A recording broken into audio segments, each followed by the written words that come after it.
Good evening, everyone.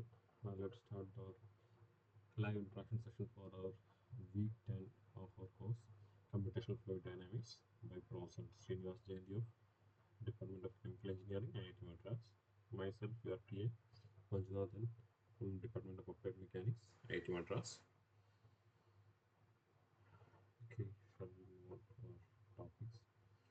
So, in week 10 of this course, Computational Fluid Dynamics, uh, in last week, that is in week 9 we have seen some basic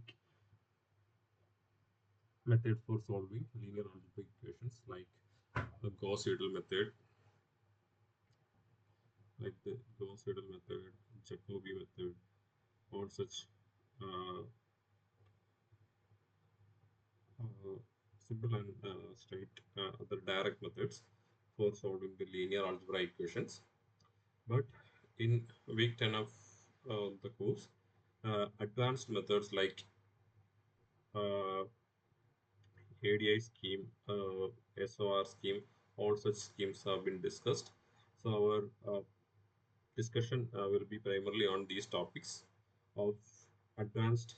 I think some of the advanced methods are used for solving the linear algebra equation, which has been developed by the discretization of our partial differential equation for CFD. So moving on to our questions. So I will give you the question. I will read out the question for you, and please try to recollect the contents, the studied contents, and try to answer the question. And you can inbox your answers. So let's start. Question number one: which of the following properties of a coefficient matrix A in a linear system A into U is equal to B guarantees the convergence of the Jacobi iterative method? Still, this is from the basic methods. Try to answer the question. Which of the following properties of a coefficient matrix A in a linear system A into U is equal to B guarantees the convergence of the Jacobi iterative method? Your options are: option A, diagonal dominance; option B, positive definiteness; option C, symmetry; option D, strictly triangularity. So try to recollect these concepts from last week lectures and try to answer the question. And please inbox your answers.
Our answer is, oh, I didn't got the answer.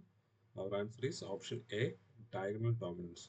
Because in the last previous session, we have already discussed that. Right. Uh, Diagonal dominance is like uh, this is a matrix. These diagonal elements have higher values or larger values, or only diagonal elements exist. Such kind of uh, such kind of a matrix is called diagonal dominant matrix. And for Jacobi's iteration, uh, these diagonal dominant matrices will converge better.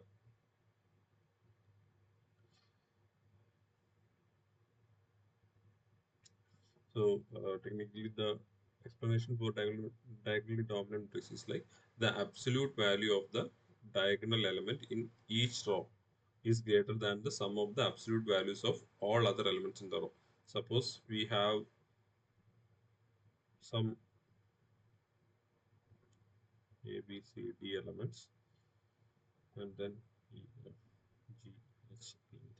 So this A and this F should have the absolute values of A and F should be of greater than the sum of all other elements. That is, uh, the modulus value of A should be greater than mod of sum of B plus C plus D. Similarly, for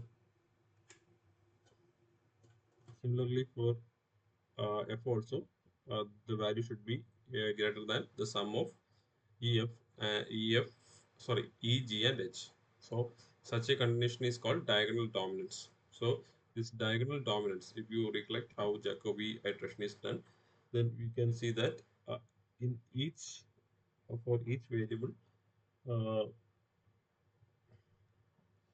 the values from the previous step has been used in Jacobi iteration, and uh, for using a diagonal dominant matrix or better diagonally dominant matrix, can only work with such a Jacobi method. Moving on to next question. Compared to the Jacobi method, the Gauss-Seidel method achieves faster convergence due to. So here the question is on the comparison of Jacobi method and Gauss-Seidel method. Both are iterative methods. So the question is asking how Gauss-Seidel method achieves higher, faster convergence when compared to Jacobi method.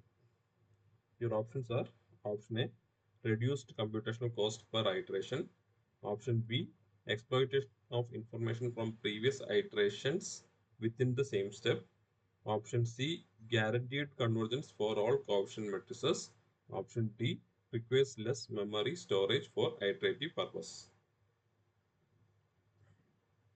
So, which among the following makes the Gauss-Seidel method achieve higher convergence when compared to Jacobi method? Try to answer the question.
Our answer is option B, that is exploiting the information from previous steps within the same step. Uh, if you remember, we have discussed this in the previous session that Jacobi method relies solely on the previous iteration values, whereas Gauss-Seidel methods uses most recent solution values within the same iteration. This will help in the faster convergence. Like suppose here x1 for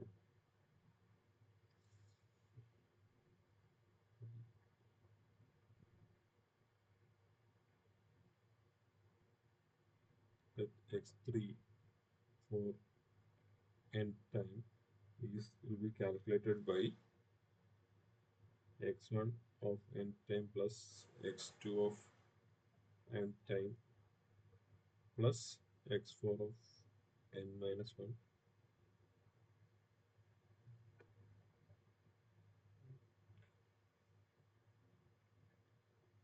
minus 1 plus.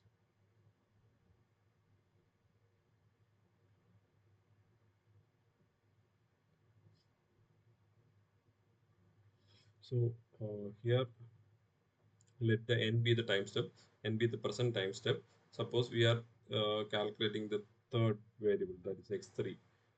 Uh, then that meaning we have already in the current step we have already solved for x1 and x2.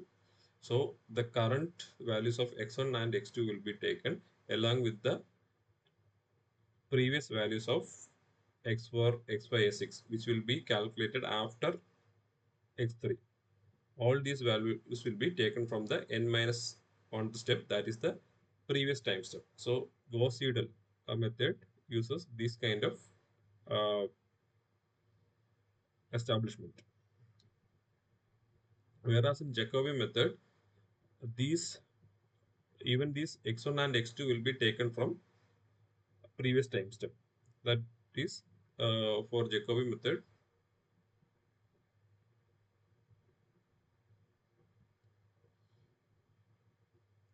These two also will be taken from other, sorry, the previous step, 2 of n minus 1 plus the test will be similar. So this is the important difference between Gauss-Seidel method and Jacobi's method. And the usage of latest values gives an upper hand for Gauss-Seidel method in the terms of convergence. Moving on to next step. Which of the following statement about the absolute relaxation parameter omega in SOR is true for optimal convergence?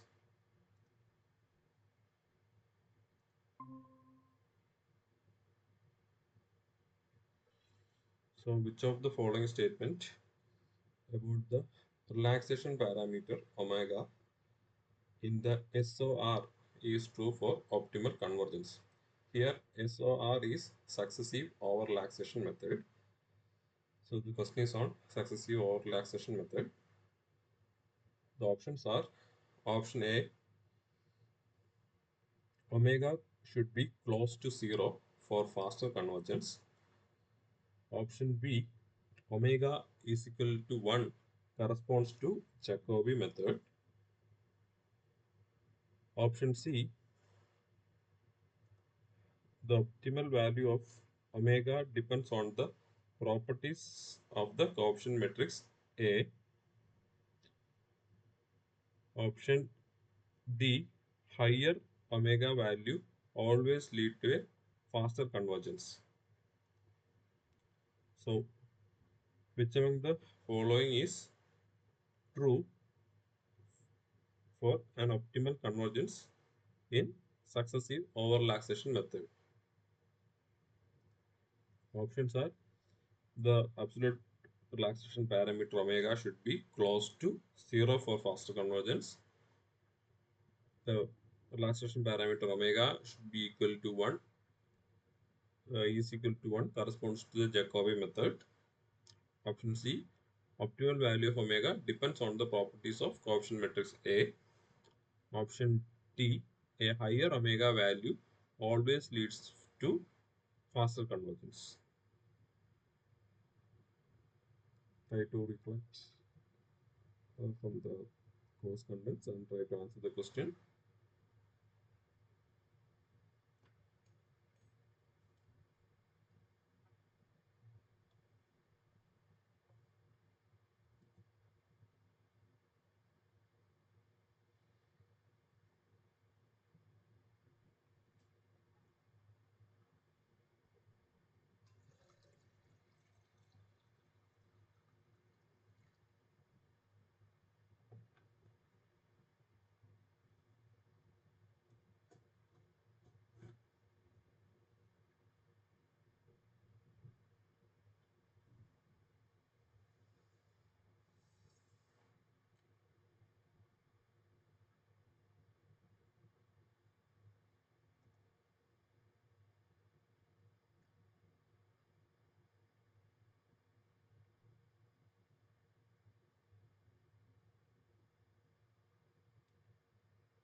Our answer is option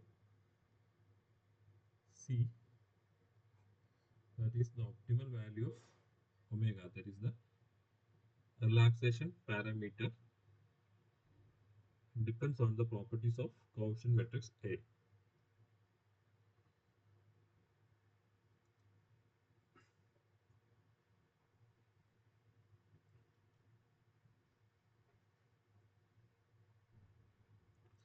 So actually this SOR, that is successive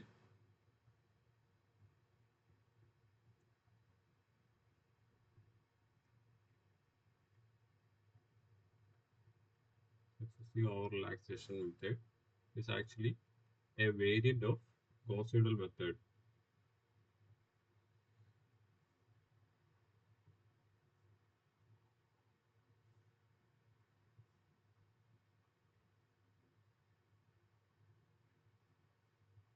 If we are giving uh, a relaxation factor, adding a provision of relaxation factor to Gauss-Seidel method, then it becomes successive over relaxation method. So that particular relaxation factor is called omega, and when omega is equal to 1 means that there is no relaxation, and it becomes the Gauss-Seidel method itself. So this under relaxation factor or under relaxation or relaxation is given using omega. I mean omega value will be always between 0 to 1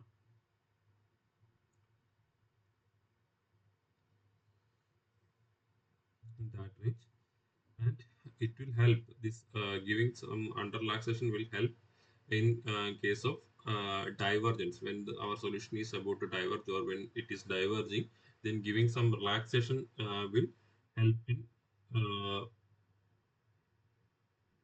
help the solution converge. So and this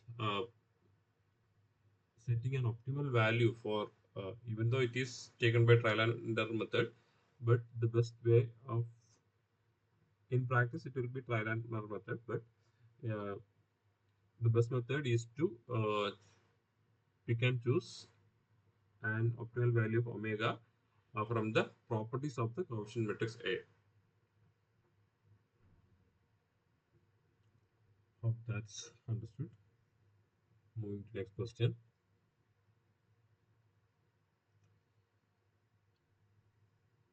Question 4. Preconditioning is a technique often employed with iterative solvers in CFD. 2. Which of the following? Options are reduce the overall number of iterations required for convergence. Option B, transform the system of equations into a diagonal form.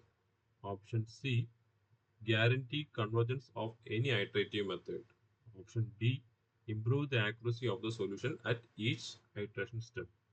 So, what is the purpose of preconditioning methods or preconditioning technique used along with CFD solvers?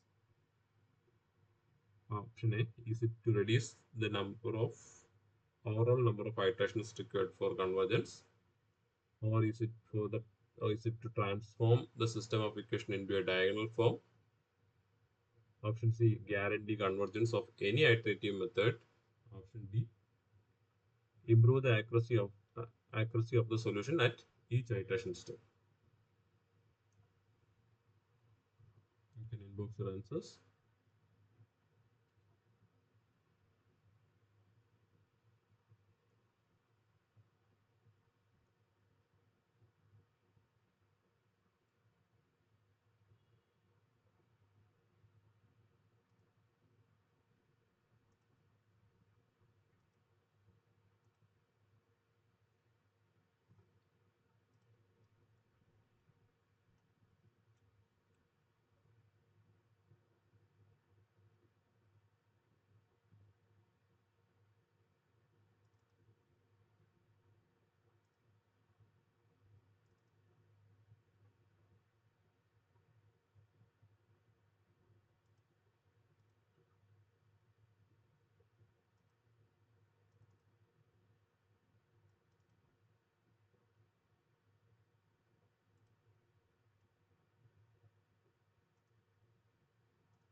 Our answer is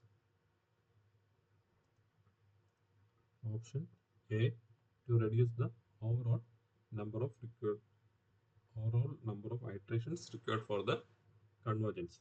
So the word precondition itself is intuitive that uh, solving process will be it's an iterative solving process. Then if preconditioning, that is when we have a system of equation is solved by iterative solving, then it can be given some preconditioning. So when we will be creating the system of equation from partial differential equations, we will create system of equation, and then system of equation will be subjected to iterative solving. So before it is subjected to iterative solving, we can do some preconditioning method. So here is the step, preconditioning step. So we can do some preconditioning methods, or we can do some preconditioning processes in the system of equation before it is solved. These preconditioning methods, as the name suggests, it will uh, it will be some set of techniques to improve the convergence, like clustering of eigenvalue, improving the clustering of eigenvalues, uh, and also giving some relaxation factors and all. So uh, even though it might not guarantee the convergence, it can reduce the number of iterations required for uh, reaching our particular threshold, that is the particular tolerance limit. We believe for iterative solvers will end when reaching a set tolerance.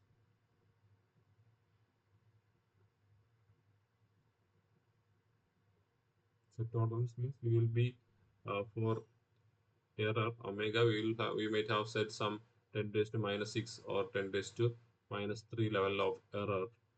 So reaching this only we can say that it has been converged. So it may not converge, uh, it might not carry the convergence, but it will reduce the number of iterations needed. It will either diverge even after preconditioning. If the other parameters or other settings of the system is not proper, then it can diverge. But if it is properly applied and the other parameters are correct, then it can converge with reduced number of iterations. That is the advantage of doing preconditioning methods or preconditioning techniques in a system of equations. Moving on to next question. Which of the following statement is not true about the convergence of Jacobi iterative method in CFD? So the question is asking which of from the to pick a false statement about the convergence of the Jacobi method in CFD. Options are: option A, it converges for diagonally dominant coefficient matrices. Option B, its convergence rate can be slow, especially for problems with strong coupling between variables. Option C, it is easy to implement and parallelize. Option D, it always converges for any system of linear equations arising from CFD discretization.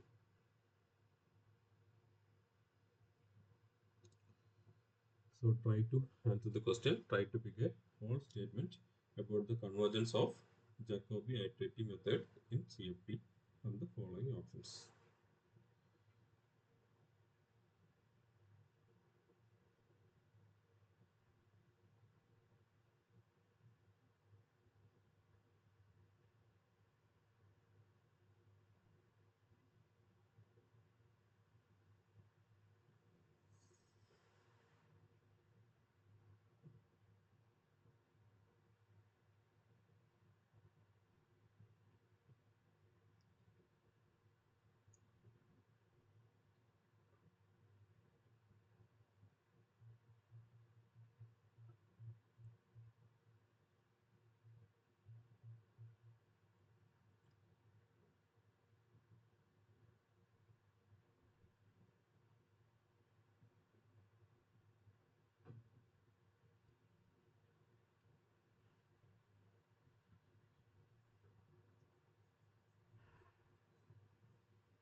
Our answer is the question is asking for a false statement about the convergence of Jacobi iterative method. Our answer is option D. That is, it always convergence. This is the keyword. It always convergence for any system of linear equations arising from CFD discretization. There is no guarantee that a Jacobi iterative method will give convergence to any system. It needs some uh, the other options, like it needs a diagonally dominant coefficient matrix and all such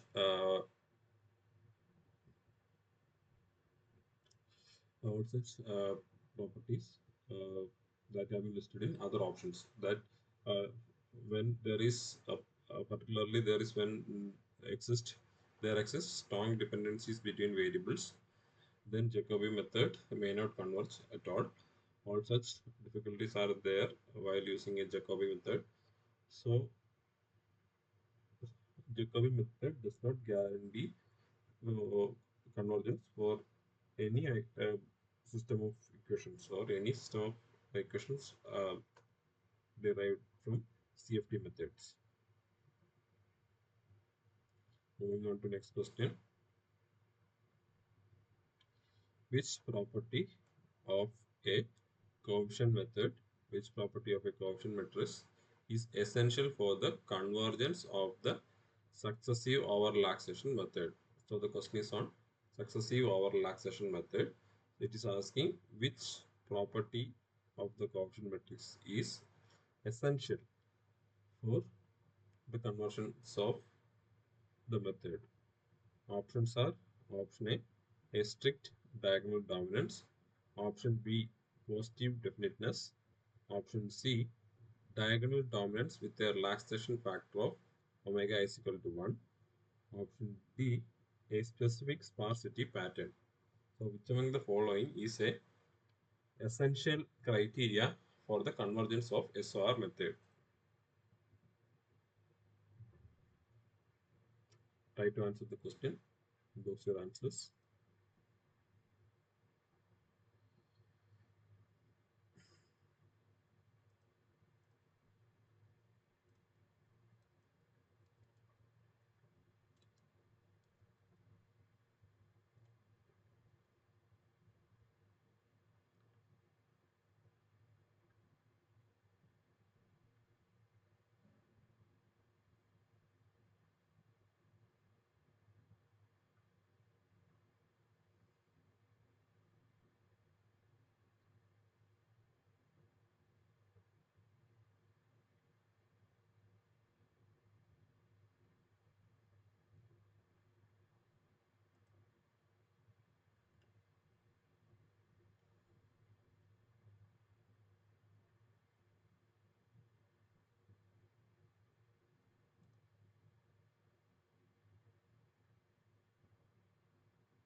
Answer is option B, that is positive definiteness.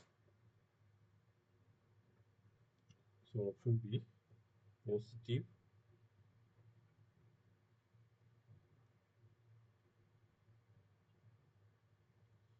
which comes with like which is actually that all eigenvalues of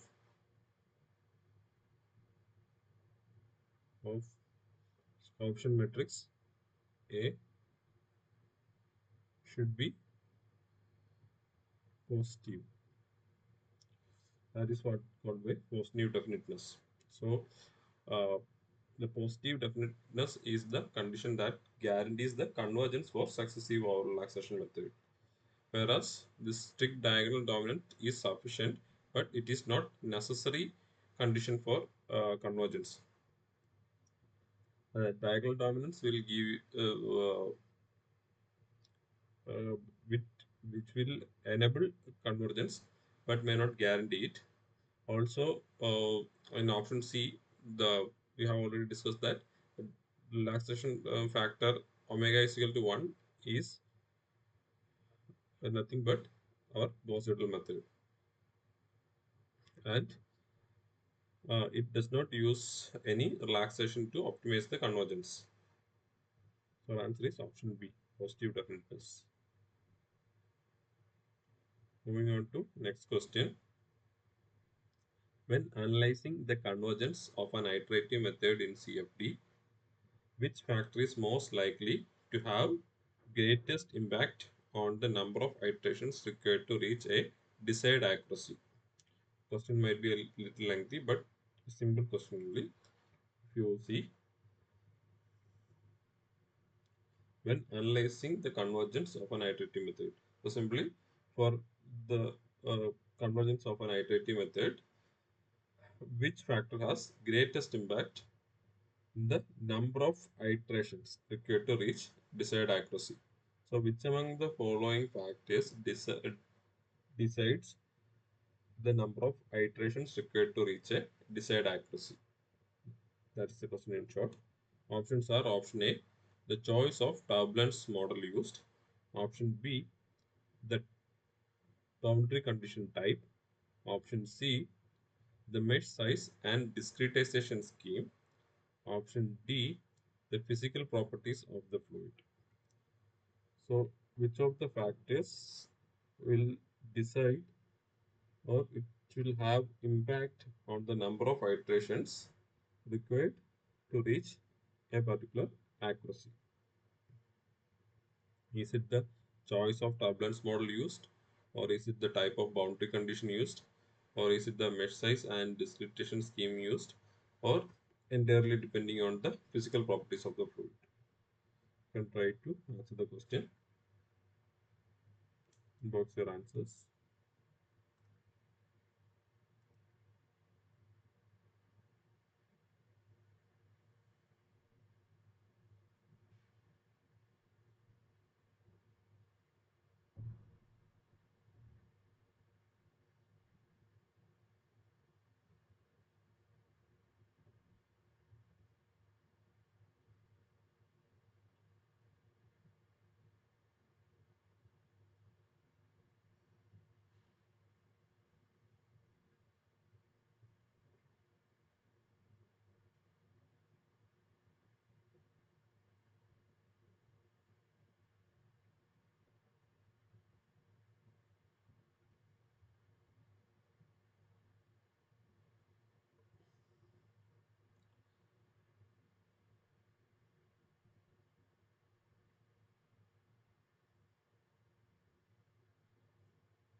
So, if you look closely, all these options, option A to D, has impact to a certain extent in the desired accuracy. That is the choice of turbulence model, boundary condition used, mesh size and scheme, physical properties. All these has some impact on the number of iteration and desired accuracy. But which one is having the greatest impact? So answer is option C, that is the mesh size and the discretization scheme. So the mesh size and discretization scheme has significant influence on the convergence behavior of iterative solvers, because if you use finer meshes and higher order schemes, then it will generally lead to a faster convergence. Whereas options A, B, and D may indirectly affect the convergence through their influence on the systems, but it won't be not to that extent which mesh size and discretization schemes has. Oh, that's fine. Moving on to the next question. Which of the following statement is not true about the convergence of Jacobi iterative method? So the question is asking for a false statement from the options regarding the convergence of Jacobi iterative method. Options are option A, it convergence for diagonally dominant matrices. Option B, its convergence rate is generally slower than Gauss-Seidel method. Option C, it updates all solution variables simultaneously in each iteration. Option D, the convergence rate depends on spectral radius of iteration matrix. So, which among the following is a false statement?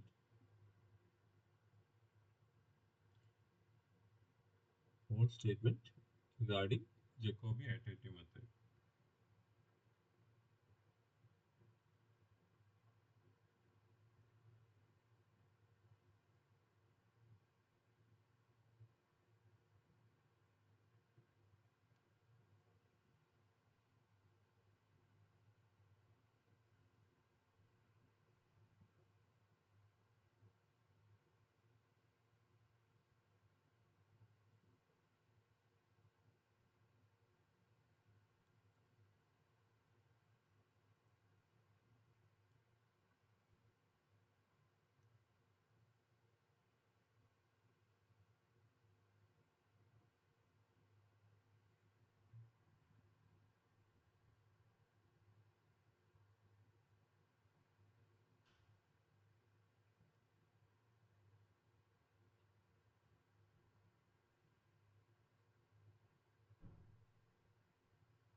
Our right answer is there is a false statement regarding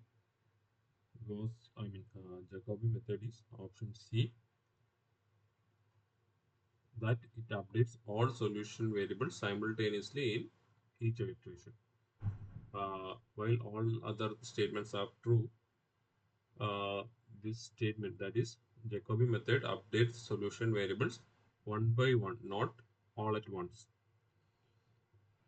So option C is the wrong statement regarding Jacobi method and our correct answer for the question. Moving on to next question. In the successive over-relaxation method, it's a modification of Gauss-Seidel method that aims to achieve which of the following? So we have already discussed that SOR is a modification of Gauss-Seidel method. So what was the need for creating such a method, or what is the aim of SOR? Options are option A, faster convergence rate. Option B, improved stability.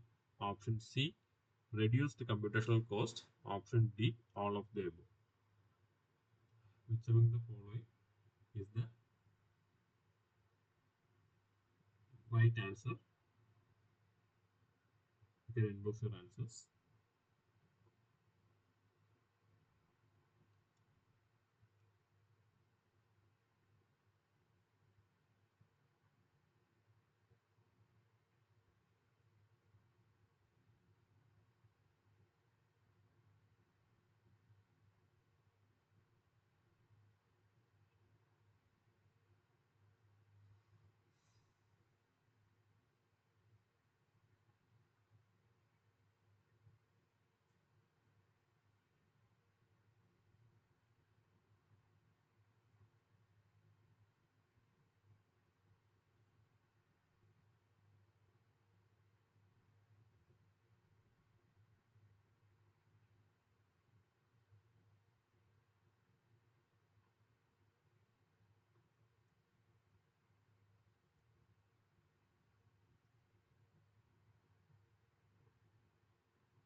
our answer is,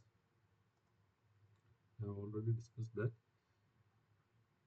uh, successive or relaxation factor introduces an relaxation parameter omega. So this relaxation parameter omega is being introduced to get a faster convergence. So our answer is option A, faster convergence state. So while giving a relaxation factor, uh, the chances of divergence is reduced. So that's how the SOR aims to get a higher or a better convergence rate than Gauss-Seidel method. Moving on to the next question.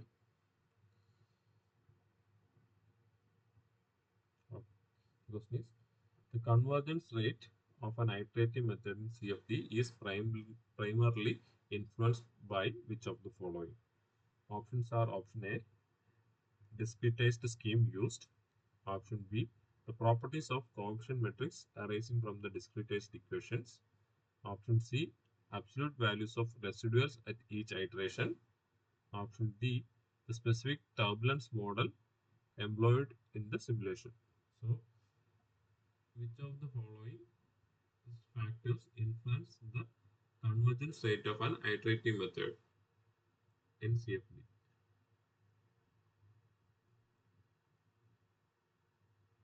While all these may have some say on the convergence rate of CFD, which has the greatest, which primarily influences the which of the factors primarily influences the convergence rate?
So the answer is option B, that is the properties of the coefficient matrix arising from the discretized equations.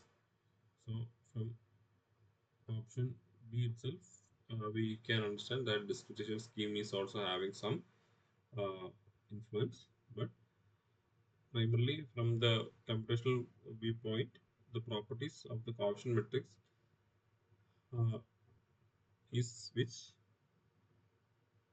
that is directly influencing the convergence rate.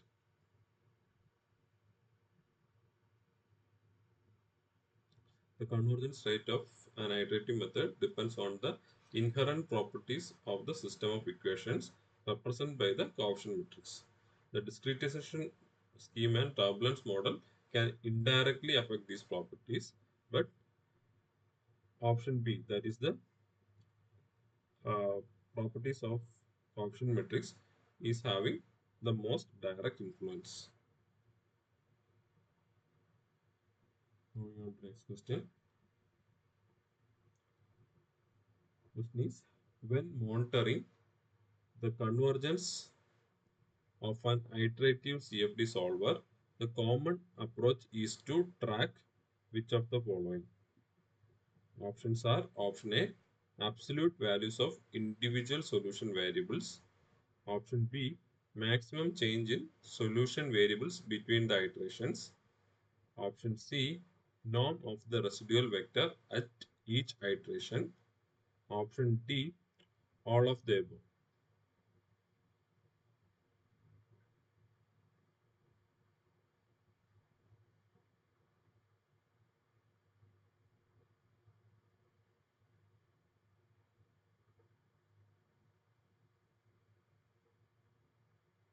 So how can we monitor the convergence of a iterative CFD solver?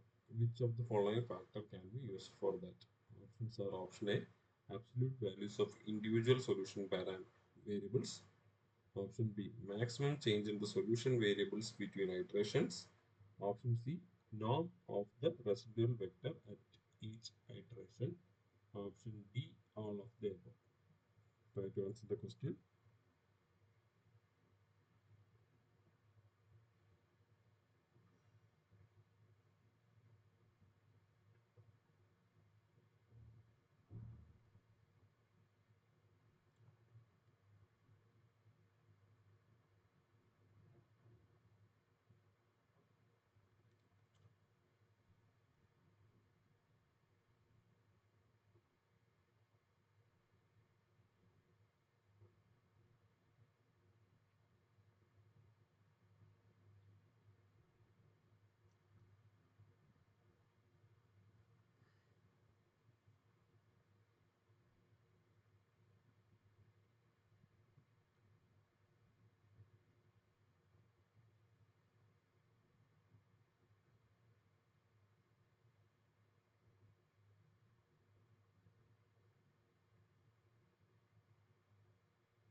Our answer is option C, that is the norm of residual vector at each iteration.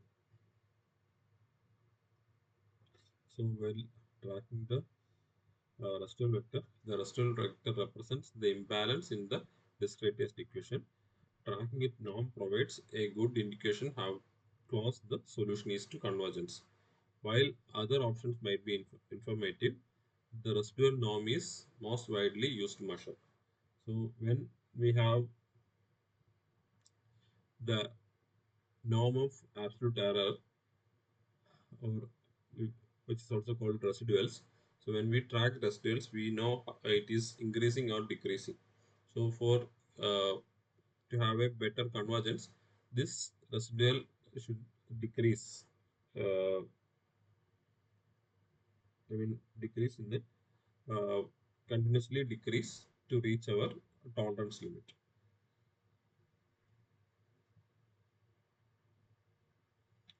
Moving on to next question. The ADI method is classified as an. So ADI is called alternative direction,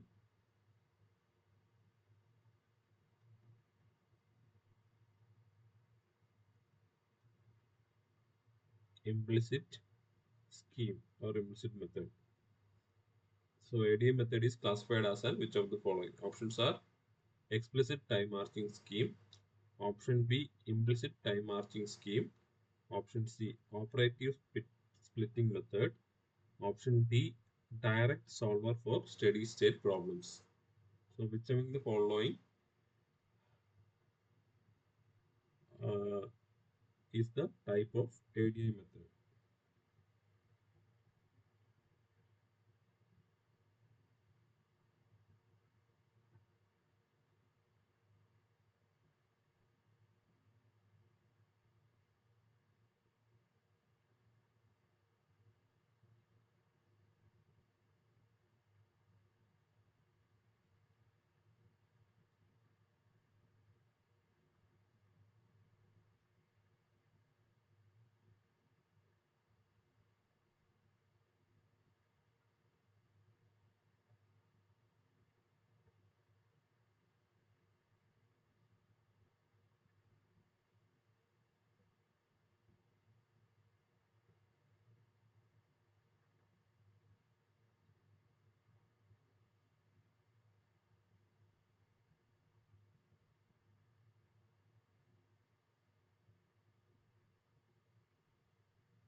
The answer is option C, operator splitting method.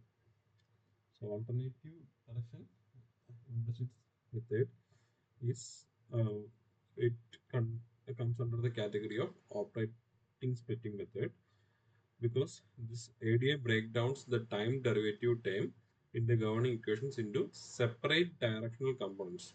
So, like uh, for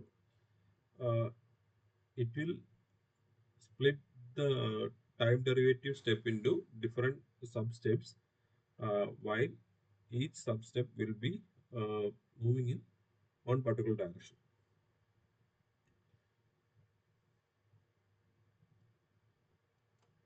Moving on to next question.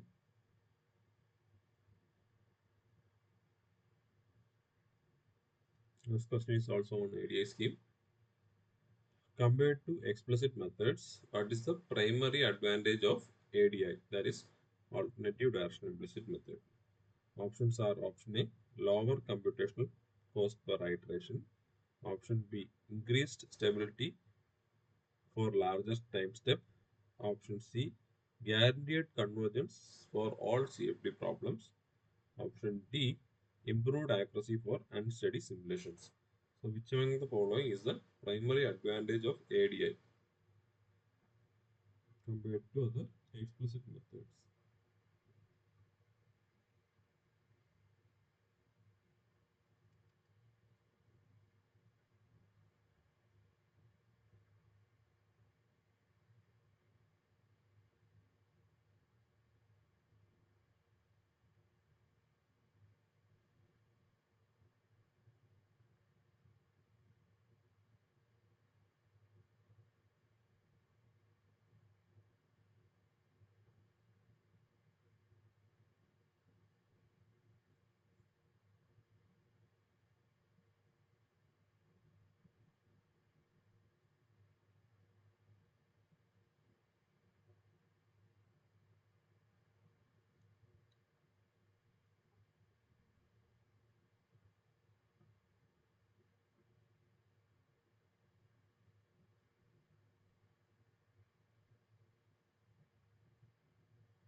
Our answer is option B, that is increased stability for larger time steps. So we have already discussed that in ADI, the time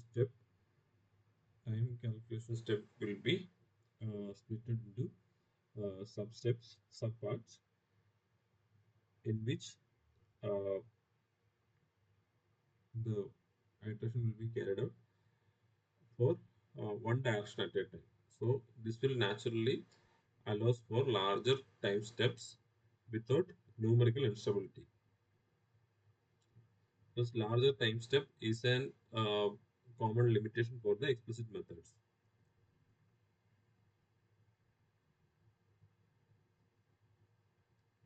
Moving on to next question. The efficiency of the ADA method depends on which of the following? Options are option A, the choice of relaxation parameter, option B, number of spatial direction discretized, option C, ordering of implicit direction updates, option D, properties of the Gaussian matrix. So which among the following depends or affects the efficiency of an ADA method? Options are option A, choice of relaxation parameter, option B, number of spatial directions discretized, option C, ordering of implicit direction updates, option D, properties of Gaussian matrix.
Your answer is option B, that is the number of spatial directions discretized.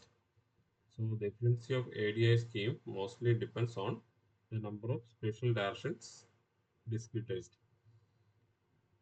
The number of directions affect the error propagation and convergence rate in ADI.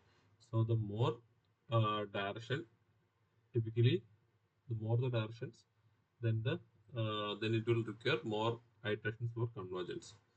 So the number of spatial direction discretized may affect the efficiency of ADI method. Moving on to next question. Compared to a fully implicit methods, what does ADI typically requires? Options are option A, higher computational cost per iteration. Option B, less memory storage for solution variables. Option C, more complex implementation. Option D, similar convergence behavior. So the previous question was one of the previous question was the comparison between explicit method and ADA scheme. So here the comparison is between fully implicit methods and ADA scheme, ADA method. So what does ADI typically needs in comparison with fully implicit methods. Options are higher computational cost per iteration. Option B, less memory storage for solution variables. Option C, more complex implementation. Option D, similar convergence behavior.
Option is option C, more complex implementation. That we have already explained that in ADI it's like alternating direction. So in time, derivative will be split into multiple components, taking one particular direction at a time. So this need more a complex implementation. So it will uh, require more complex implementation when compared to fully implicit methods. As ADA implement involves the splitting the implicit treatment, leading to a slightly more complex implementation compared to a fully implicit method, but with potential benefits in terms of computational cost and memory usage. Even though the implementation is complex, it will be benefited by the computational cost. Moving on to the next question. Which of the following factors can impact the stability of an ADA method? Options are option A, choice of the time step size. Option B, properties of the coefficient matrix. Option C, ordering of implicit direction updates. Option D, all of the above. So, which of the factors can impact the stability of ADA method? To answer the question, you can inbox your answers.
Our answer is option D, that is all of the above. Since ADI method is operating on the time derivative type, choice of time step matters, and almost all these methods will be affected by the properties of coefficient matrices. And here in ADI, uh, we are splitting into multiple directions. So ordering of that implicit direction or updates also will matters. So our answer is option D, all of the above. That is, the stability of ADI depends on the time step, coefficient matrix properties like diagonal dominance, and even the order of updating directions. So a careful selection of these parameters is crucial for stable solutions in case of ADI's method. Moving on to next question. Preconditioning can be used with ADI method to which of the following? Options are: option A, improve the accuracy of the solution at each iteration. Option B, guarantee convergence of any problem setup. Option C, reduce the number of iterations required for convergence. Option D, simplify the implementation of boundary conditions. So we have already discussed what is preconditioning. So if we are combining preconditioning with ADI method, then it will lead to which of the following? Options are: option A, improve the accuracy of the solution at each iteration. Option B, it will guarantee the convergence of any problem setup. Option C, reduce the number of iterations required for convergence. Option D, simplify the implementation of boundary conditions.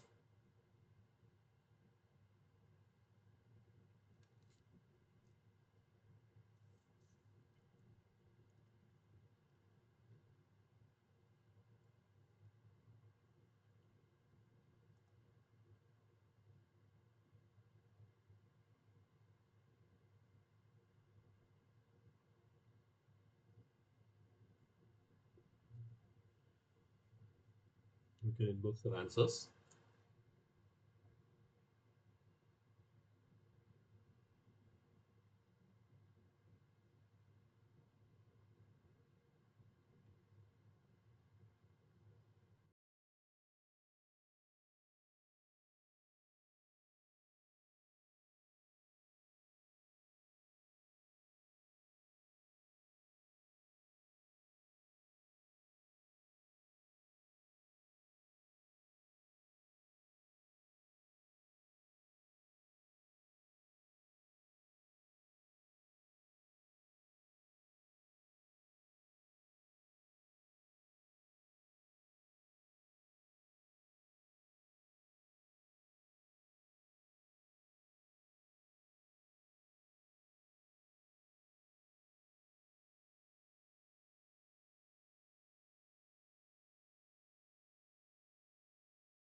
Our answer is option C, reduce the number of iterations required for convergence. So, as we have already discussed, the preconditional, similar to when it is applied to any other iterative method, it can help accelerate the convergence of ADI. That is, Accelerating the convergence process, meaning reducing the number of iterations required. So while adding a preconditioning method to ADI, it will help in improving the conditioning of the system of equations. Moving on to next question. The what is ILU? That is, ILU stands for which of the following in the context of CFD solvers or solving process. Options are option A, incomplete lower upper factorization. Option B, implicit linearization and update. Option C, iterative LU decomposition. Option D, improved large scale and steady solver. So what is ILU in the context of CFD solving methods? Try to answer the question.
The answer is option A, incomplete lower upper factorization. So uh, the ILU method in the context of CFD solving process uh, stands for incomplete lower upper factorization.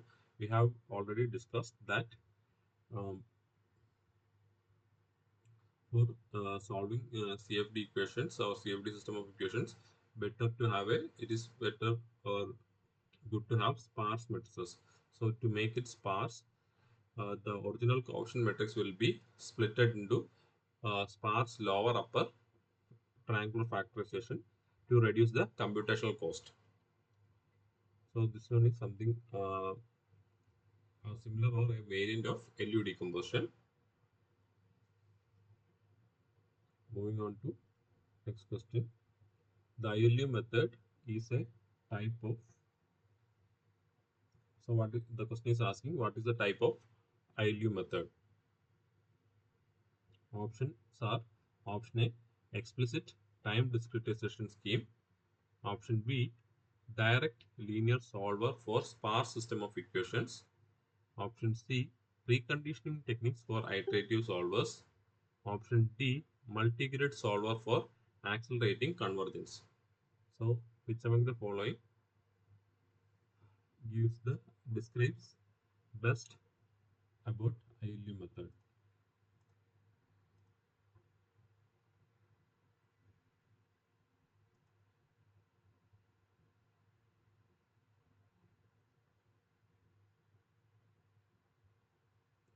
What is the type of ILU method?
The answer is option C, that is ideal method is a preconditioning technique for iterative solvers.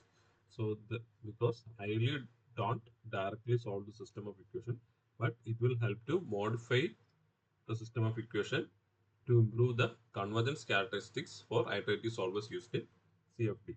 So ideal method is a preconditioning technique. Moving on to the next question. Which of the following factors can potentially limit the effectiveness of ILU preconditioning? Options are: option A, use of a low order spatial discretization scheme. Option B, selection of an appropriate time discretization scheme. Option C, highly ill conditioned coefficient matrices arising from the CFD problem. Option D, implementation of a highly parallel computing architecture. So, question is asking which of the following can limit or potentially limit the effectiveness of ILU preconditioning. Options are: option A, is it the use of a lower order spatial discretization scheme? Option B, selection of an appropriate time discretization scheme. Option C, highly ill-conditioned coefficient matrices arising from CFD problems. We have already discussed about ill-conditioned and well-posed systems.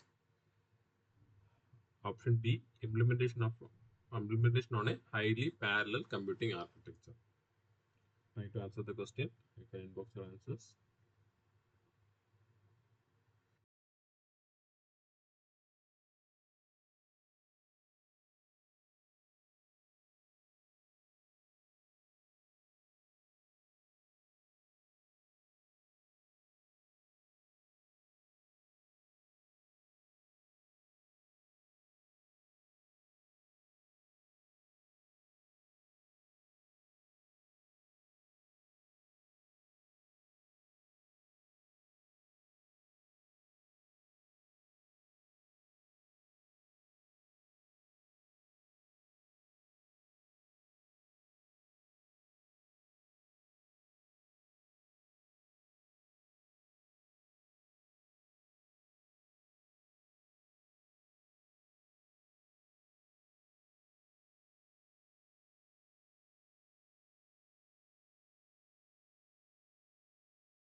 answer is option B, that is significantly lower memory requirements for larger problems. So,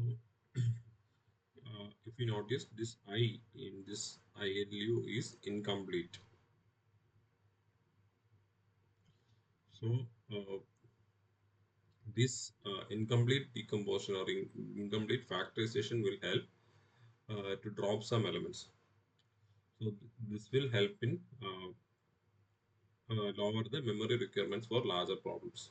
So, for full LU decomposition, it will store all the non-zero entries, while in incomplete LU factorization, it will strategically drop some elements, reducing the memory usage for large CFD problems. So that is the advantage of ILU over full LU decomposition. Moving on to next question. The level of fill in during ILU factorization refers to which of the following? Options are option A, the number of additional non-zero elements introduced in the factors.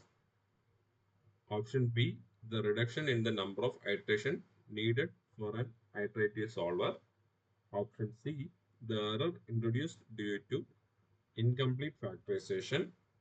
Option D, the computational cost associated with the factorization process.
Our answer is option A, the number of additional non-zero elements introduced as factors. So while solving incomplete factorization creates, because it is incomplete, it will not retain all the non-zero entries, but for the proper working, it will introduce some additional non-zero elements to make it triangular matrices, upper and lower triangle matrices.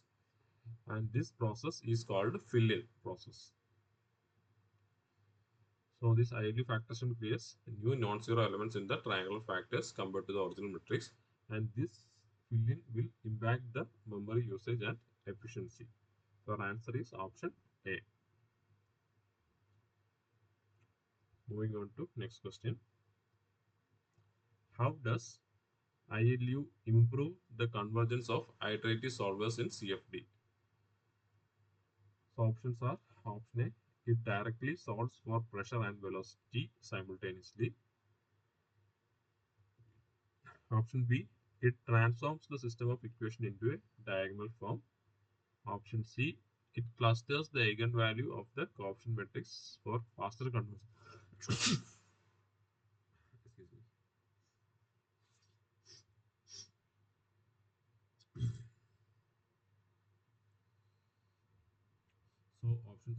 clusters the eigenvalues of the coefficient matrix for faster convergence. Option D, it reduces the overall number of equations to be solved. So the question is asking how the ILU is improving the convergence of an iterative solver in CFD.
Our answer is option C.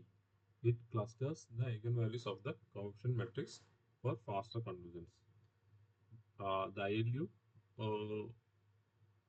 modifies the coefficient matrix, aims to improve the eigenvalue distributions for faster convergence of iterative solvers. Moving to next question. Which of the following factors can influence the effectiveness of ILU as a preconditional? The question is asking which of the following factor can influence the effectiveness of ILU as a preconditional? The type of spatial discretization scheme used in CFD, the specific turbulence model employed in the simulation. Option C, the boundary conditions applied for flow domain. Option D, all of the above.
answer is option D, all of the above.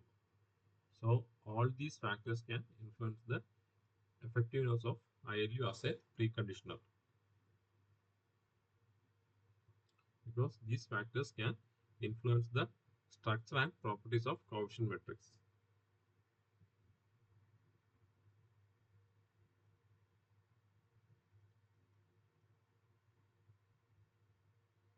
Next question.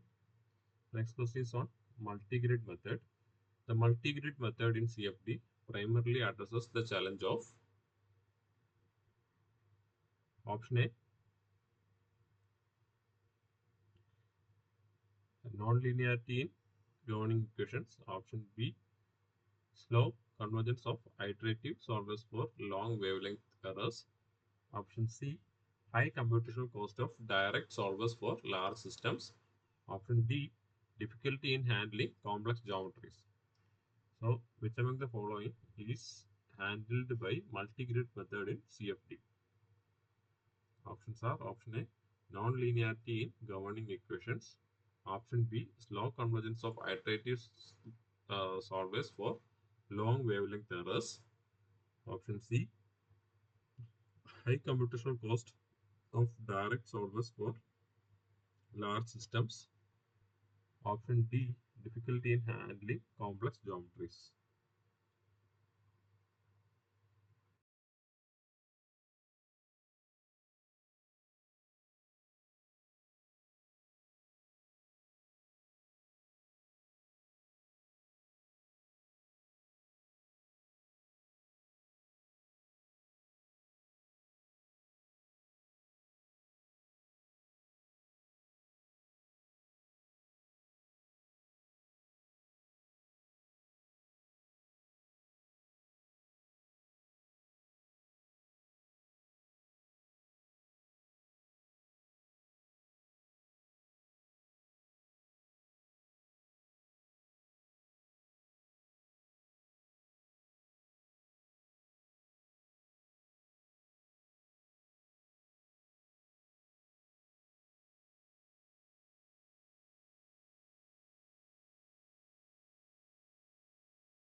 Our answer is option B, that is slow convergence of iterative solvers for long wavelength errors. So, uh, long wavelength errors is kind of not easily uh, converging errors. In multi-grid method, it will use different grids actually. So it will be having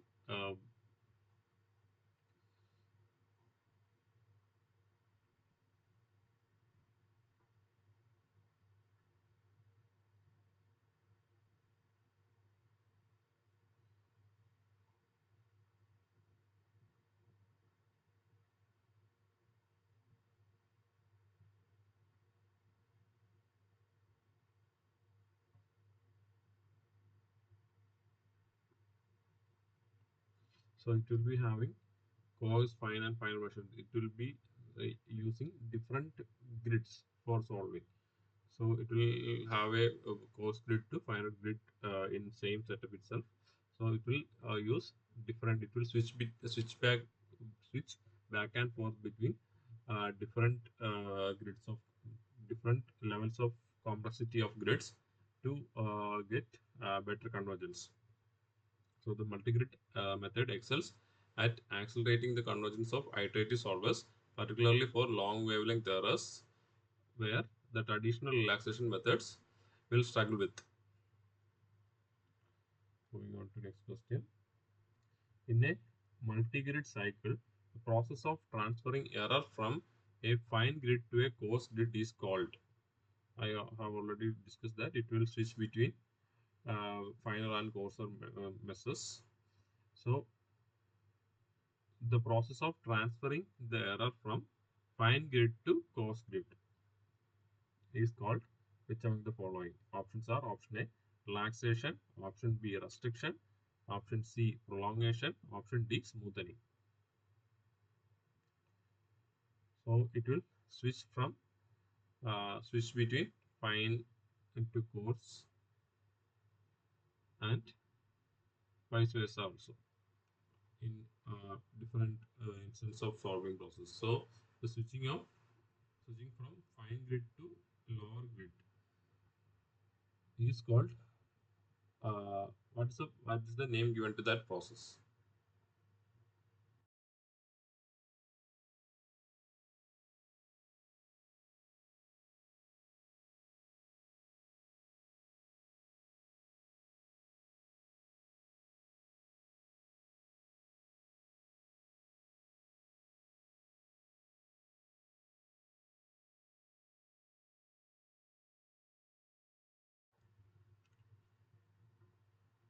The answer is option B restriction. So the restriction is the process of projecting the error from fine grid to coarser grid, allowing the multi-grid to address the large-scale errors efficiently. So the opposite of this next question is the operation of transferring the correction from coarse grid solution back to the fine grid. So the question is asking what is the reverse process called? What is the process of transferring the correction from coarse grid to fine grid? Options are option A interpolation, option B extrapolation, option C prolongation, option D downsampling. You can try to answer the question.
Our answer is option C prolongation.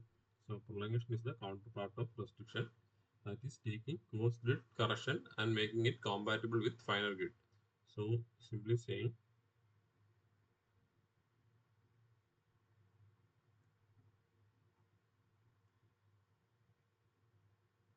fine grid to coarse grid. So in multi-grid method, the errors from coarse grid to and errors from fine grid to errors is transferred from fine grid to coarse grid, and the process is called restriction because it is restricting the uh, uh, transmission of errors or uh, carrying forward of the errors. It is restricting the errors to propagate in final grid, and it is that errors are transferred to coarser grid. So that's why it's called restriction. Whereas the solution, once these errors are solved using coarser grid, then the solution is what given back to finer grid, and that process is called prolongation. That is, it is prolonging, or it is giving back, or it is kind of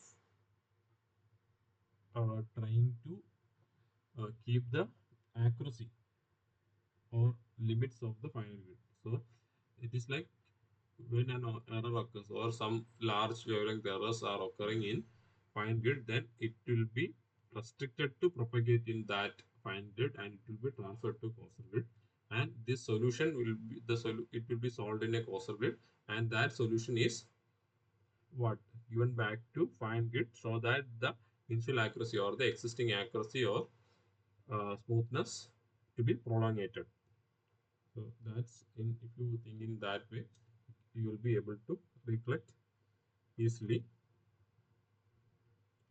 So that's all for today's. Thank you for joining.